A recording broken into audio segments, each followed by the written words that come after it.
Yo, what's up mga kaibigan? Nalina tayo magkwentuhan. Sa darating na NBA draft sa June 25 ay halos kandado na nga ang number 1 and number 2 pick ni Cooper Flagg at Dylan Harper. Ang sinasabi ng madami bilang 2 best players ng draft class na ito. Interchangeable din nga daw ito sa mata ng mga eksperto. Nakadepende na lang sa kung sino ba ang mas fit sa team na pipili. At sa ngayon ay locked in na nga ang Mavs kay Cooper Flagg. Ang third best player sa draft class na ito ay si Ace Bailey, isang 6'9" wing player with 7'1" wingspan, 8'11" standing reach at 34.5 inches max vertical.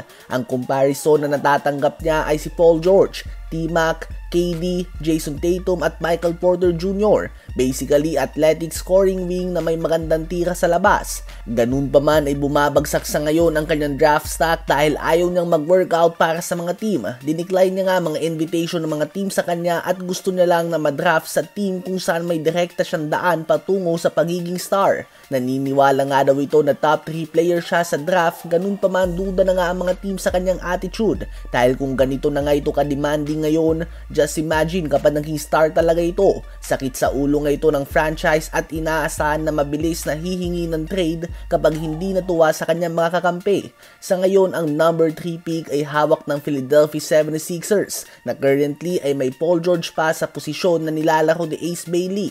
Ano ba ang masasabi nyo sa ugali na pinapakita ng projected number 3 pick sa darating na NBA draft ngayon? Unay tumungo naman tayo kay Marcus Smart. Ang Washington Wizards ay gusto nang sumailalim sa isang complete rebuild kaya naman nauna na nilang binitawan si Kyle Kuzma ngayong season. Gusto na nilang isunod si Jordan Poole at ngayon ay nais na din nilang isama sa listahan ang former Defensive Player of the Year winner, 31-year-old Marcus Smart. Sa edad na 31 years old ay medyo alanganin nga ang kanyang edad sa team ng Wizards sa gustong mag-rebuild. Ganun pa man ay madami pa rin ang team ang kayang mapakinabangan ang kanyang serbisyo. Last season ay nag-average siya ng 30 minutes per game sa Memphis Grizzlies. Subalit sa sumunod na taon ay bumagsak nga ito sa 21 minutes per game. Matapos ang 20 games ay trinade siya nito sa Washington Wizards kung saan naglaro lamang siya ng 15 games at 18 minutes per game nga nilaro na dito.